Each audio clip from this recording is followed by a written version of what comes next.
Uhum.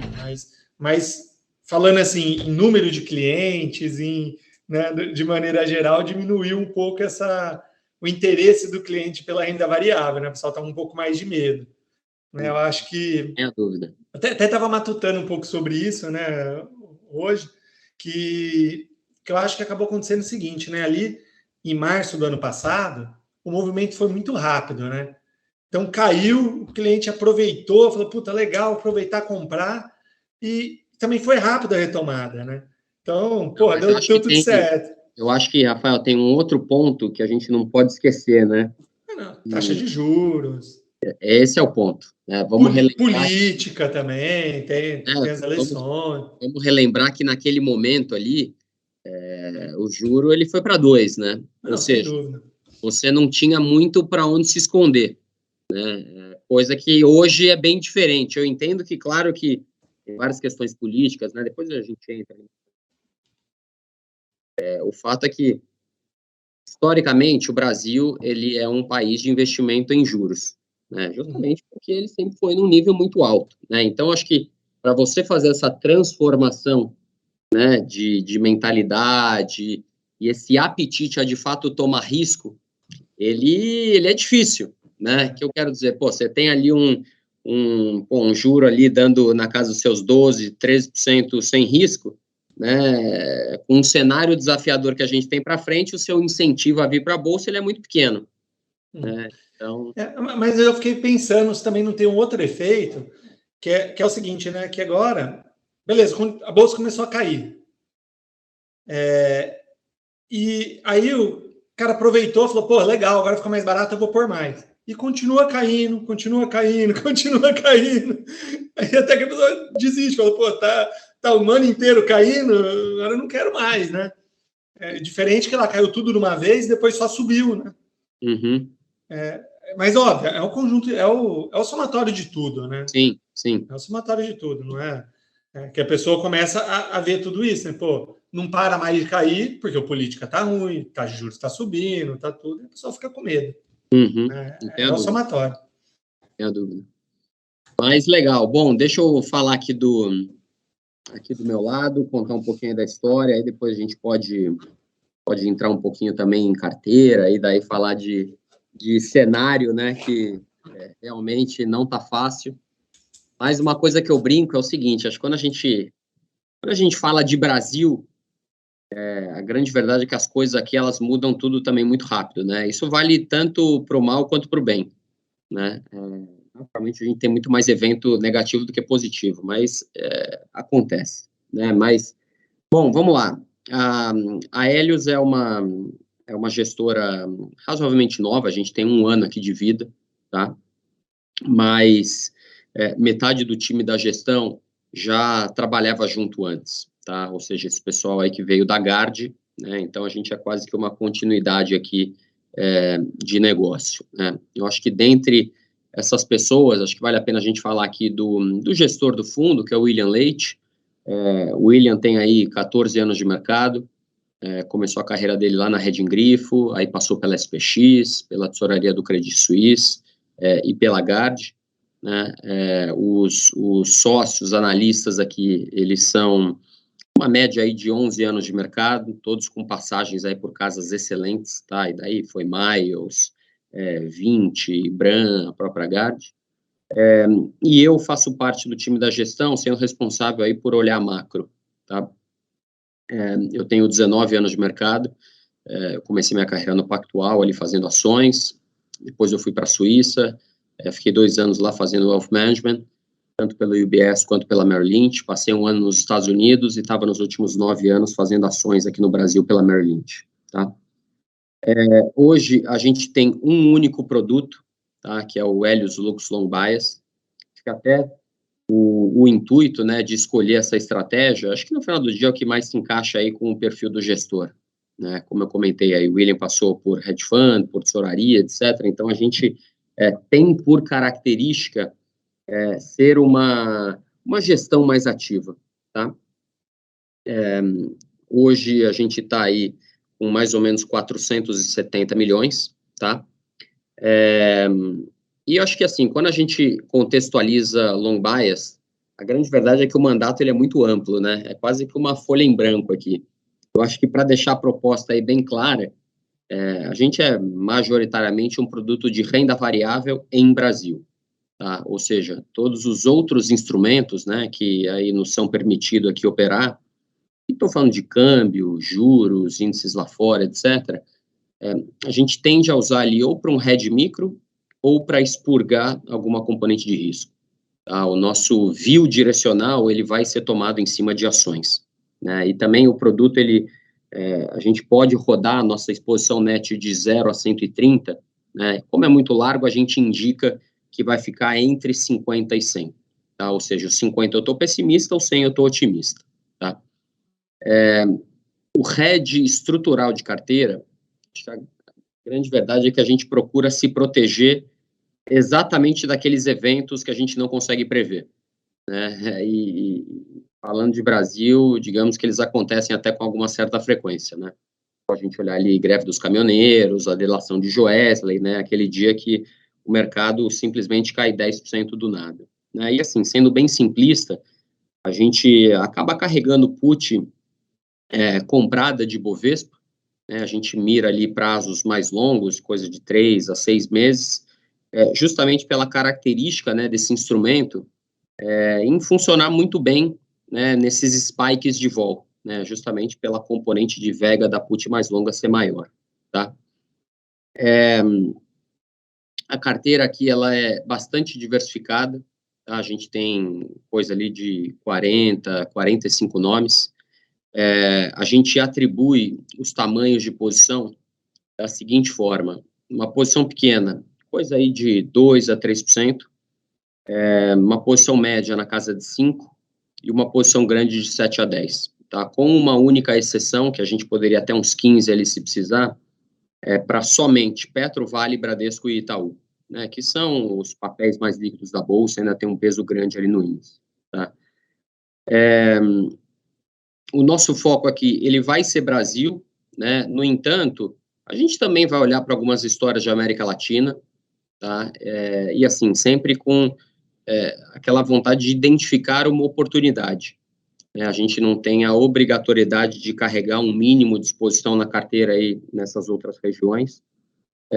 A gente vai acabar olhando aí para proxies de Brasil também, né? Offshore. Seja ali uma Rio Tinto, uma BHP, né, que é uma peer da Vale, um Mercado Livre, que tem um market share relevante aqui em Brasil, ou simplesmente os papéis brasileiros que só são negociados lá fora, né, uma XP, uma Stone, etc. Proposta de volatilidade do produto, a gente não estipula um valor rígido, a gente indica que quer rodar aqui entre 70% a 80% da vol da Bolsa, né? E uma pergunta que muita gente faz, que assim, é difícil de responder, é qual que é a expectativa de retorno do produto, né? Embora o nosso benchmark, ele seja o IPCA mais o yield da IMAB, eu acho que o que a gente sempre quer aqui é bater a Bolsa, né? Então, acho que essa é a ideia. Bom, acho que do produto é isso. Entrando um pouquinho mais na parte de investimento, da carteira, cenário, etc. Tem alguma pergunta, Efa? Tem, Bruno. Só para confirmar, você falou, a carteira, ela gira de 50% comprada a 100%, é isso? Isso, exatamente. Então, ela está sempre no mínimo 50% comprada. É isso aí, é assim, só que... Mas pode ter mais proteções que Isso, exato. Que fazem hedge do restante. Exatamente. Né? E assim, o meu 50% comprado seria um cenário pessimista. Tá? E o 50% seria realmente de financeiro? Então, ela não tem tributação de renda variável? Ou... O nosso produto, ele é tributação de renda variável. Aí não tem que ter lá o limite de 66%? Mas ele não é estático, uma foto de um dia, né? Ele é durante um período, né, Tá. onde, de fato, eu não posso desenquadrar e ficar muito tempo rodando. Mas daí, isso tudo, existem instrumentos, né, de mercado, você faz ali o BOVA contra o índice, né, etc., e daí você consegue equalizar o fundo, né, para ele ficar na métrica de 67. Não, perfeito. Mas daí, de novo, isso daqui você está praticamente zerado, né? Você só está enquadrando ali num padrão de regulamento, né? Mas a tua exposição a risco, ela está baixa. Uhum. Mas aí, somando o RED, tudo que vocês fazem, no momento de muito pessimismo, vocês podem estar praticamente zerados, se quiser. No limite, eu posso estar zerado, exatamente. Tá. Tá? Legal. Bom, acho que entrando mais na parte de investimento da carteira, acho que duas coisas importantes para a gente pontuar aqui, né, principalmente nesses últimos 2 meses. Um é o contexto liquidez dos papéis, né, que eu quero dizer, acho que todo o ambiente de muita aversão a risco, eu acho que uma consequência disso é você estar posicionado em papéis onde também a sua movimentação se torna mais fácil, né? Então, o que eu quero dizer, vocês devem ter acompanhado, principalmente aí no mês passado, algumas small caps aí sofreram bastante, né? E daí acho que tem muito mais um contexto aqui de fluxo, né? As pessoas de fato querendo diminuir risco, né, nas carteiras, do que algo do lado de fundamento, né? Mas acho que todo esse ambiente acho que se torna mais prudente, por mais que a gente entenda que tem muito nome barato, etc. Mas acho que enquanto a gente não tiver um pouco de previsibilidade ali de cenário, está fora desses nomes, né? Então, tudo isso para dizer que hoje a componente de small caps da carteira, ela é bem pequena, tá? E ponto 2, acho que a grande verdade é que a gente tem bastante dificuldade em entender muitas das dinâmicas de Brasil, enquanto a gente não clarear, né, acho que algumas questões ali do ponto de vista fiscal, político, etc., né, e, em paralelo, a gente tem uma condição ali macroeconômica também bastante desafiadora, né? Então, o que a gente tem tentado aqui tá em nomes onde acabam surfando de dinâmicas ali um pouco mais globais, que sofrem alguma interferência ali um pouco mais forte do lado de câmbio, né?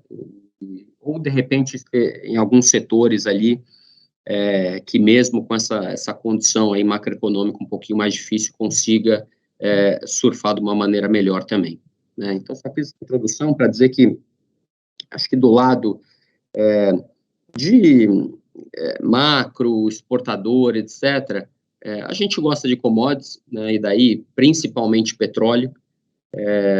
A grande verdade é que, assim, a gente já desde meados de maio desse ano, a gente olhava para a China e a gente tinha bastante preocupação ali por identificar simplesmente duas coisas.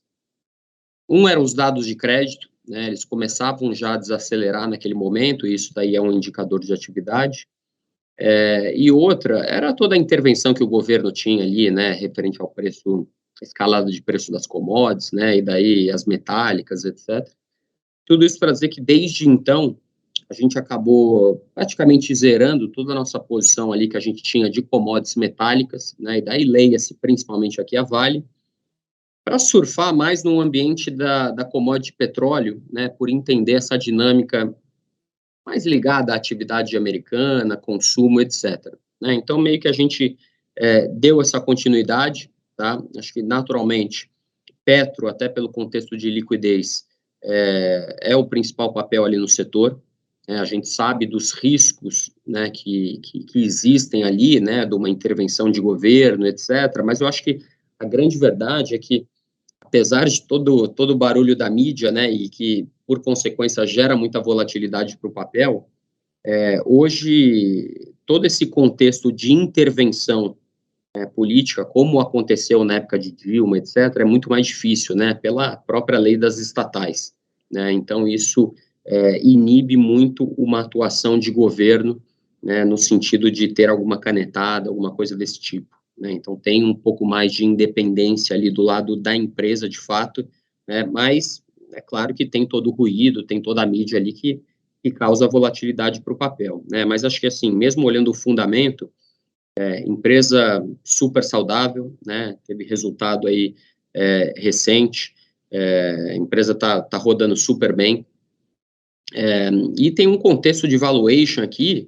onde hoje Petrobras está em níveis, assim, super descontados, né? A gente até compara, assim, normalmente as mais baratas do setor, Então, aquelas empresas onde, de fato, existe uma intervenção ali política muito forte, que são as russas e a Argentina, né? E ela já está hoje negociando nesses níveis, né? E dando muito mais resultado que todas as outras, né? Então, o que parece é que, assim, dado o nível que o papel está negociando, acho que aguenta ali bastante desaforo, né? Então, a gente sabe dos riscos, né? Mas acho que a gente tem monitorado muito de perto, né, e, de novo, acho que a componente liquidez ajuda, né, para uma agilidade ali, caso a gente precise tomar alguma decisão ali mais rápido. Tá? Mas a gente gosta de outros nomes ali também, PetroRio, 3R, a própria Braskem, o papel voltou bem aí, então a gente aproveitou ali para voltar a recomprar, né, mas tudo isso para dizer que acho que a principal temática do lado de commodities hoje que a gente olha é petróleo. Né? Do lado das metálicas tem toda essa questão aí que eu comentei, né? Mas a gente está bastante atento, que parece que potencialmente o governo chinês ele estaria ali para anunciar algum estímulo, né? Do lado ali de imobiliário, etc. Isso daí seria favorável para a commodity, né? Então a gente está tateando ali para ir voltando devagarzinho, né? Entendendo que potencialmente pode ter uma assimetria de preço aqui, tá? Do lado ali de celulose, a grande verdade é que, assim, a gente não gosta muito da commodity, né? Acho que tem toda uma sazonalidade agora de final de ano, tem uma entrada de capacidade aí para o ano que vem, né? Isso é prejudicial para a celulose, mas a gente sabe o quanto a variável de câmbio é sensível ali para as empresas, né? Então, a gente acaba operando muito mais no tático, e a gente gosta também da parte ali de frigoríficos, né, também olhando para esse lado aí de exportação, câmbio, etc. A gente tem JBS, tem BR Foods e tem ali um pouquinho de Minerva, né. Acho que daria até para encaixar ainda nessa temática exportadora a Embraer, né, mas a grande verdade é que a gente olha muito mais a história de fato, que está muito boa, né, não só do ponto de vista ali operacional, também teve resultado recente, empresa ali expandindo margem, né, recompondo backlog, mas acho que o mais legal ali na história é que a Embraer ela tem um projeto ali, né, de desenvolvimento do veículo voador elétrico, né, e isso que para a gente tem um potencial de destravar muito o valor para o papel, tá? Acho que quando a gente vem mais para a parte micro, né, mais doméstico. Viu, Bruno? Antes, né, se eu perguntar de petróleo, né, você falaram que acho que a principal tese aí de commodities de vocês hoje é petróleo, certo? Sim. Uhum. E vocês estão vendo o que quanto ao preço de petróleo, né? Que andou subindo aí bastante, né, esses dias, e eu estava vendo hoje, acho que saiu alguma notícia de alguma ação coordenada aí de Estados Da China Unidos com os com Estados Unidos. China, para Isso. tentar derrubar um pouco esse preço. O que vocês estão vendo em relação a isso? Vamos lá. Então, só para contextualizar, né, a China e os Estados Unidos, eles se falaram, né, na segunda-feira, e dentre um dos temas ali, né, de fato o preço da commodity, né, e muito pelo impacto inflacionário que ela gera, né. Então, eles se falaram e tem essa possibilidade do uso de reservas, né, para justamente suprir essa demanda e daí, por consequência, você diminuiria ali o nível de cotação ali da commodity. Assim, a grande verdade é que, assim, existe o risco? Existe, né? Mas o que parece é que todas as condições ainda parecem muito mais favoráveis para uma manutenção de preço da commodity do que ela vir para um nível mais abaixo, né? E isso muito em função ainda da atividade, né, de toda a matriz energética, né, que representa ali petróleo. Então, assim, de fato, pode existir, né, um movimento de curto prazo ali, né, uma realização de preço, pode, mas eu, sinceramente, eu não vejo nenhuma disrupção, tá? Vamos lembrar também que é o seguinte, né, você tem do outro lado ali a OPEP, né, que vem trabalhando numa ação coordenada e bem gradual de aumento de produção, né, que eu quero dizer, eu acho que se a gente começa a ter uma interferência, né, de outros membros, você potencialmente pode fazer com que a OPEP diminua, né, esse aumento de produção que está previsto ali ao longo do tempo, né, então você acaba equilibrando através de outros players. Falar sobre preço de petróleo que a gente enxerga e que cara, é muito difícil projetar, essa que é a verdade, né?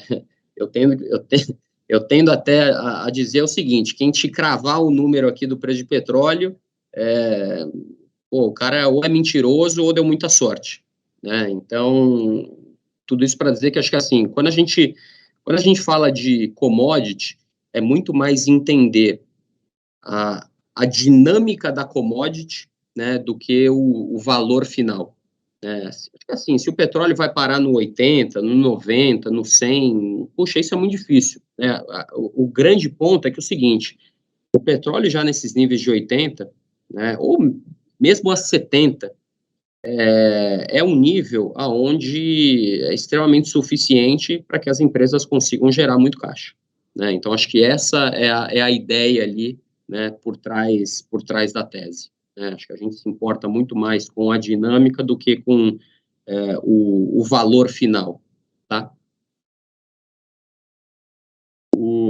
Então, vindo, acho que mais para a parte doméstica, né, acho que um setor que para a gente é muito claro, que acho que consegue navegar bem, né, nesse contexto aí de uma economia mais fraca, dinâmica de juro aí para cima, são os bancos.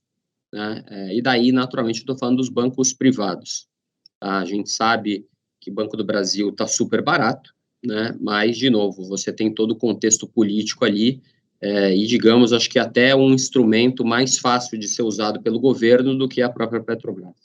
Né? Então, a gente não tem Banco do Brasil, a gente gosta de Santander, de Bradesco e de Itaú, exatamente nessa ordem, né? E daí justamente por acreditar que eles conseguem ajustar ali mix, né? E acabam se aproveitando dessa dinâmica aí de juro mais alto, mesmo com uma atividade mais fraca, tá? E quando a gente olha assim para consumo, né, etc., a grande verdade é que acho que a gente não surfou tudo aquilo que a vacinação, que a reabertura proporcionou, né, mas a gente ainda gosta da tese de vestuário, né, o vestuário físico, e daí a gente tem Arezzo, temos Soma, temos Lojas Renner, e muito por entender que, acho que embora a pandemia trouxe novos hábitos, né, um consumo ali por e-commerce, etc., mas acho que tem uma necessidade ali da normalização, né, e aquele consumo físico das coisas. Então, essa é a principal temática doméstica ali que a gente persegue e pensa que, assim, mesmo num ambiente ali mais difícil, você olha uma Arezzo, você olha uma Soma, acabam focando ali num público de poder aquisitivo mais alto, né? Então, também, teoricamente, passariam melhor aí por essa dinâmica aí de atividade mais fraca, tá?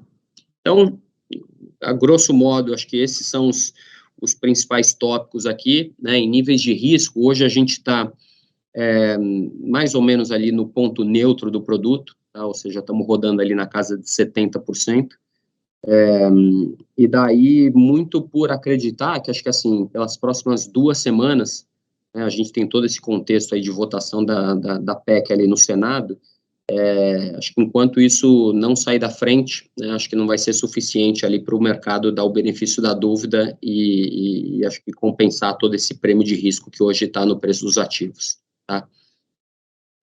Bom, vamos para cenário? Vamos começar falando aqui da parte fácil, né? Vamos falar do global. Acho que quando eu olho... Oi? Oi. Estava falando dos setores que agradam vocês, a gente viu ali no começo da crise muito se falar de e-commerce e acabou sendo o grande boom do momento, né? E agora elas vêm sofrendo bastante. Acha que ali atrás foi exagerado ou agora é que estão batendo demais nelas? Não, então, vamos lá. Eu acho que tem várias componentes aqui, né? Eu acho que ponto 1, o que foi muito favorável para elas? É que era o único meio que as pessoas conseguiam consumir alguma coisa, né? Então, acho que ponto 1, pensa que, você fecha o físico, né? Só que você mantém o online aberto. Então, naturalmente, você migrou, né, todo esse consumo que existia aqui para cá, né? Então, esse é o ponto 1. Ponto 2, juro, né? Pensa que essas empresas, né, todas as empresas de tecnologia, né, com muito crescimento, o juro é uma variável super sensível para elas, né? E vamos relembrar que naquele momento a gente não tinha juro, né? O juro tinha ido a 2, e proporcionava esse ambiente muito favorável, não só para e-commerce, né? Para qualquer nome de tecnologia, acaba tendo uma dinâmica muito favorável com juro baixo, né? O contrário é o verdadeiro também, né? Ou seja, que é exatamente o que a gente está vivendo agora, né? Pensa que, a gente está indo para um juro de 2 dígitos, né? E isso acaba onerando muito a operação de qualquer empresa de tecnologia, né? E assim, quando eu falo tecnologia, vale para o e-commerce, vale para as plataformas, né? As plataformas, né? As fintechs, etc. A gente adora esse call, né? Acho que essa tese do financial deepening, né? Que daí é XP, é BTG, é Inter. Eu acho que na nossa cabeça esses são os grandes geradores de valor ao longo do tempo, né? Mas só que num curto prazo, né? Ou pelo menos enquanto a gente estiver nessa dinâmica de juro mais alto, acaba sendo muito ruim, né? Então acho que tem esses 2 pontos principais, né, para serem levados em consideração. E acho que esse é o principal motivo, né, para olhar uma Magazine Luiza caindo na magnitude que estava, né? E a gente também não pode esquecer o seguinte, né? Esses papéis, eles eram quase que a alocação de todo mundo, né? É que eu quero dizer, acho que tem uma componente também técnica de fluxo aqui, quando você começa a desarmar ali o nível de preço de um papel, você chama muita venda, né? E daí você começa a gerar aquele efeito quase que em cascata ali de zeragem de posição ali de todo mundo, né? Então, acho que assim, a gente até, no mês passado, a gente ficou vendido em e-commerce, tá? E daí, olhando, acho que muito para o lado ali dos números que, de fato, estavam sendo sinalizados, né, de vendas, etc., acho que toda essa dificuldade das cadeias de suprimento, né, da falta de produto, e a gente olhava muito até para um evento que vai acontecer agora no final do mês, que é a Black Friday, né? É um evento super importante, né? E a grande verdade é que, assim, acho que tem uma chance enorme de ser bem frustrante os números de venda, né? Muito pela componente de falta de produto mesmo. Então, a gente ficou vendido, a gente já zerou essa posição, né? Os papéis caíram bastante, então a gente entendeu ali que estava cumprido ali, acho que o dever ali daquela posição, né? Mas tudo isso para dizer que acho que assim, caiu bastante, né? Hoje parece que de fato estão bastante atrativos, a não ser via varejo. Via varejo a gente não gosta, a gente acha que ali o buraco é um pouquinho mais fundo, né? Acho que é mais estrutural do que simplesmente ali algo do setor, tá? Mas a grande verdade é que potencialmente esses papéis eles podem ficar ainda mais pressionados durante algum bom tempo, tá? Só 2 questões sobre o fundo. Por ele ser muito diversificado, vocês tendem a girar mais ele ou são mais convicções de vocês? E se vocês gostam de entrar em IPOs? Vamos lá. Acho que o giro, Bruno, ele é o seguinte.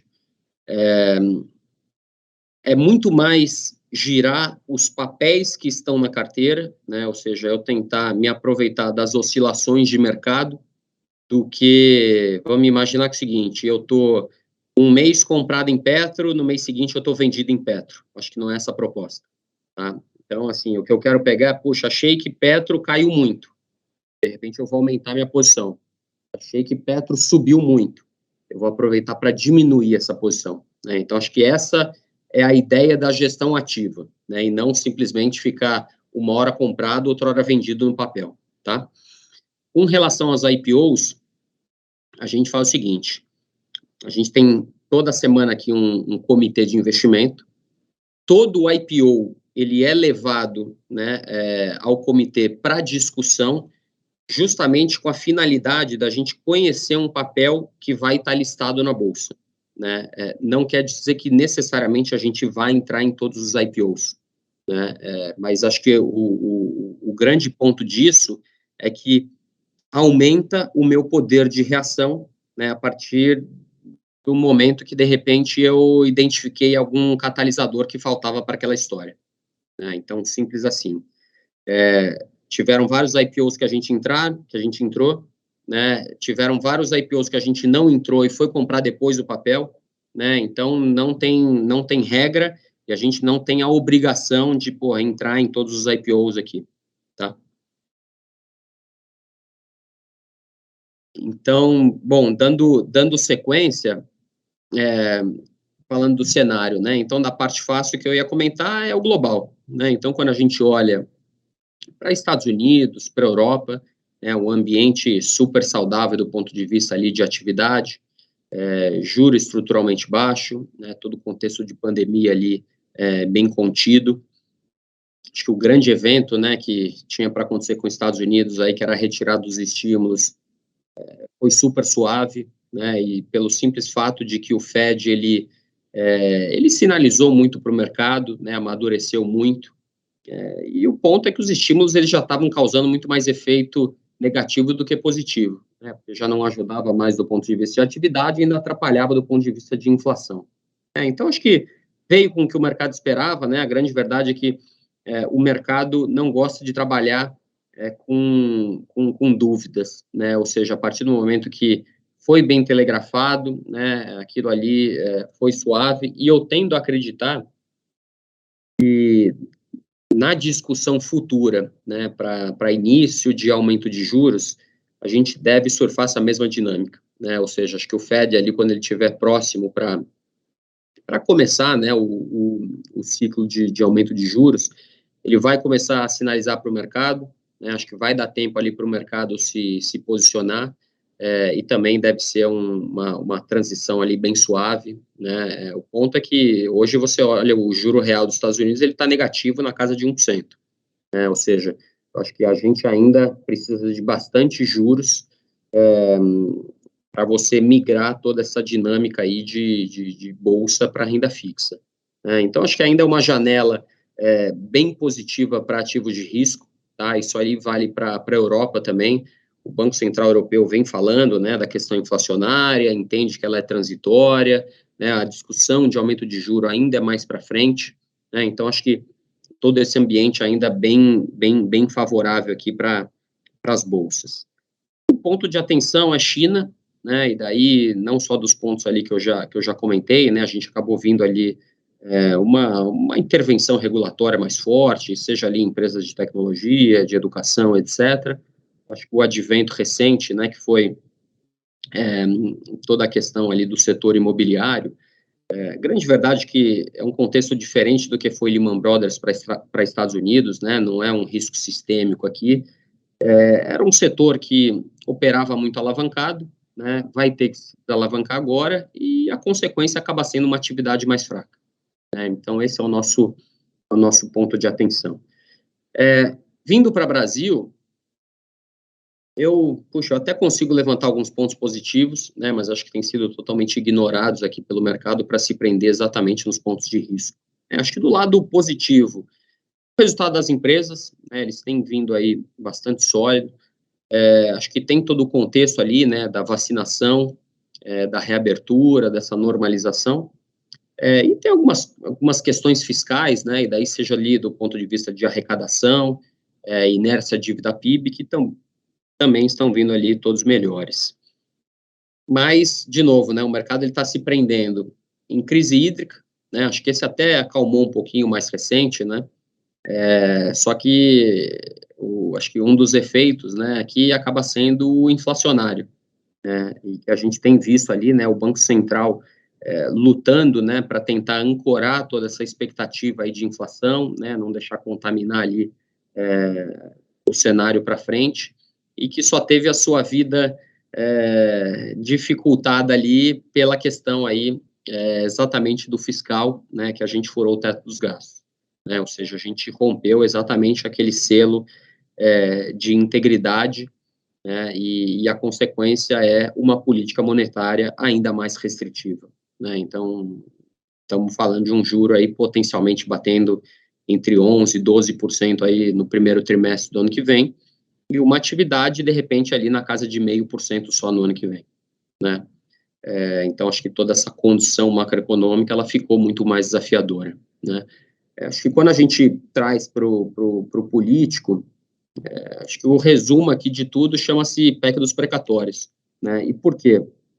Acho que enquanto a gente não tiver a certeza, né, de que essa PEC que está sendo discutida aí é a que vai passar, acho que o mercado não vai querer dar o benefício da dúvida para o governo, e nem vai querer tomar o risco de potencialmente a gente ter que ir para um plano B, né? E daí o plano B que eu estou falando é decretar ali calamidade, crédito extraordinário, etc., que daí você pioraria muito mais toda essa condição fiscal, né? Então, acho que pelas próximas 2 semanas, e esse é o motivo, né, da gente estar taticamente ali, mais ali no ponto neutro, que acho que o mercado vai ficar aí, de fato, pressionado, para daí depois ter a certeza de que, se for só isso, eu acho que a gente consegue descomprimir um pouco de prêmio de risco aí que foi embutido no preço dos ativos, tá? Na nossa cabeça, acho que assim, pelo técnico, o mercado está bem leve, né? A gente já viu aí uma saída grande de recursos da Bolsa, né? E daí não só dos fundos de ações, dos fundos multimercados, como também de pessoa física, né? Eu acompanho o pessoa física, chegou a ter um net comprador em Bolsa aí esse ano na casa de 20 bilhões, né? Hoje a gente está falando ali que está na casa dos seus 2 bilhões só, né? Então teve uma saída relevante aí também, né? Então acho que estamos cautelosos, né? Mas de novo, acho que tem esse evento aí fiscal que é importante, né? Que acho que pode deslocar um pouquinho aí o preço dos ativos para um lado positivo, né? Mas acho que a grande verdade é que a gente já vai ficar olhando agora a eleição aí para o ano que vem, né? E assim, acho que a gente antecipou demais esse debate, né? Era algo que, a grande verdade, ele tem que tomar a sua proporção a partir ali de abril, né? Que daí é quando a gente tem as candidaturas firmadas, né? Quais são as alianças, etc. Mas, assim, no meu ponto de vista hoje, vejo uma possibilidade muito baixa de uma terceira via, né, e muito pela fragmentação de nomes, né, que existe ali de terceira via hoje. Acho que a gente vai continuar ali nessa polarização, né? Acho que hoje o que parece é que o Lula tem uma vantagem, né, mas, de novo, acho que ainda tem muita coisa para acontecer, difícil a gente precisar hoje aí quem pode ser o candidato vencedor, né? E a gente nunca pode esquecer, né, que falando de eleição, né, vamos olhar aqui as últimas 2, né? Uma, um candidato tomou uma facada, né, e levou, o outro, caiu o avião, né, e daí tirou todo o empenho ali, né, que vinha ali da chapa da Marina com o Campos, né? Então, ou seja, tem muita coisa para acontecer, né? Então, acho que a única coisa que a gente pode ter certeza é que vai ser um ambiente ali volátil, né? Mas acho que daqui até abril vale a pena a gente prestar atenção em vários detalhes, né? Ou seja, é algo que tem ventilado, né? Que é uma potencial aliança aí do Lula com o Alckmin, né? O que isso diz para mim? Isso diz para mim que potencialmente é um governo do Lula mais de centro, né? Ou seja, menos radical, tá? Importante ver ministro da Economia, né? Ou seja, são, acho que, detalhes que a gente vai conseguir identificar aí ao longo do tempo, né? E isso daí potencialmente vai colocando o preço dos ativos ali, né? De acordo com esses detalhes, tá? Viu, Bruno? E falando sobre o fundo, né? Bom, hoje a gente tem o Ibovespa no ano está aí com quase 15% negativo, né? E o fundo, até o último valor que eu tenho aqui, está com quase 10 positivo. Então, vocês abriram aí uma diferença grande em relação ao Ibovespa, apesar do Ibovespa não ser o benchmark, né? Mas você mesmo falou que, no fim, vocês perseguem ele. E o que se deve, né? Vocês ganharam toda essa vantagem no quê ali? O que foi que vocês acertaram? Né, esse resultado é decorrente ao quê?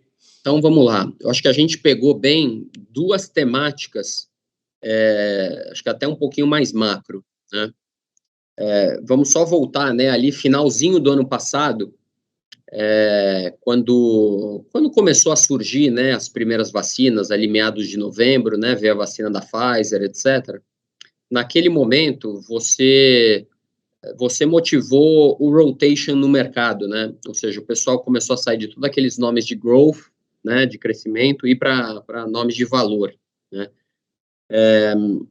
Daquele momento, a gente acabou se posicionando muito em commodities, né? Em commodities e nos bancos também, né? E a gente perseguiu, né, toda essa tese aí do rotation, do reflation, né? Desde então, né, acho que isso foi um dos grandes geradores ali de performance, né, que funcionaram bem. E eu acho que uma outra temática que a gente conseguiu pegar, apesar de ela ter sido até um pouquinho mais curta, foi da vacinação, com a reabertura, etc. Né, a gente via ali papéis de consumo domésticos, né, bem pressionados, e acho que a partir do momento que a gente identificou, né, que essa curva ela aceleraria, né, o Brasil ele tem, acho que esse know-how aí de vacinação e etc., a gente conseguiu perseguir ali e pegar umas teses também muito bem. Então, acho que essas foram as duas principais teses, né, e eu acho que é algo que até foi importante, assim, do ponto de vista que a gente conseguiu fugir, né, vamos colocar assim, de um evento que acabou sendo super emblemático ali no comecinho do ano, que foi a saída ali do Castelo Branco, né, que era o CEO da Petrobras, né.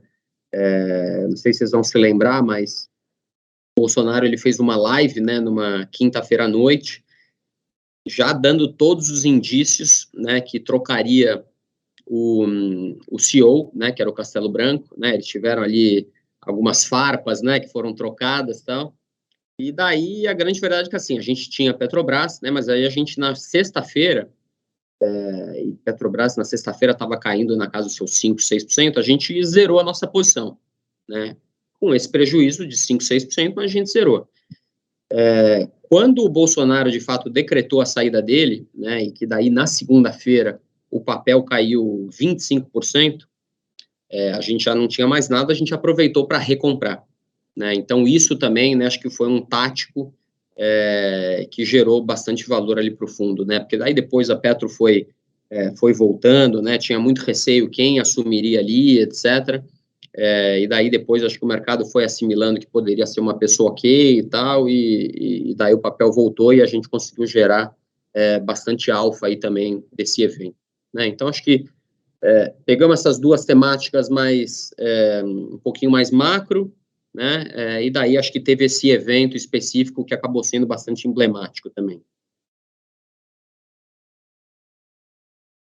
E tem algum setor que vocês não gostam? Empresas aéreas, enfim, algum setor que vocês não entrariam?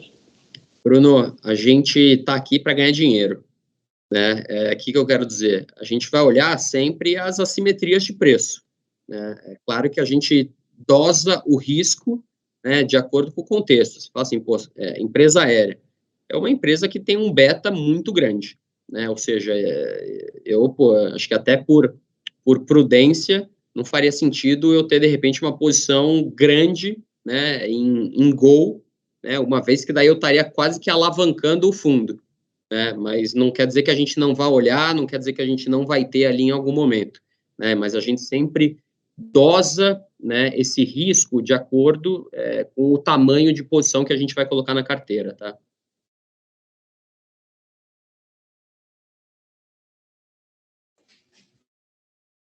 Bom, acho que eu não tenho mais nenhuma pergunta aqui. Vocês têm mais alguma? Para mim está tudo bem explicado. Legal, acho que, pessoal, a ideia era essa aí, era mesmo conhecer vocês, né, que vocês conhecessem aqui um pouquinho da Helios também, né, como é que a gente pensa, como é que a gente faz. Fico aqui portas abertas, tá, para o que vocês precisarem, tiverem dúvidas, etc. Faço questão que a gente mantenha, né, esse contato aí a cada 2, 3 meses, a gente bata um papo, etc. E vamos construindo aí esse dia a dia. Tá joia. Eu que agradeço aí a sua disponibilidade, né, de bater esse papo com a gente. É sempre bom aí poder conhecer um pouco mais da casa. Legal, gente. Obrigado, viu? Prazer conhecê-los aí. Tchau, tchau. Tchau, tchau.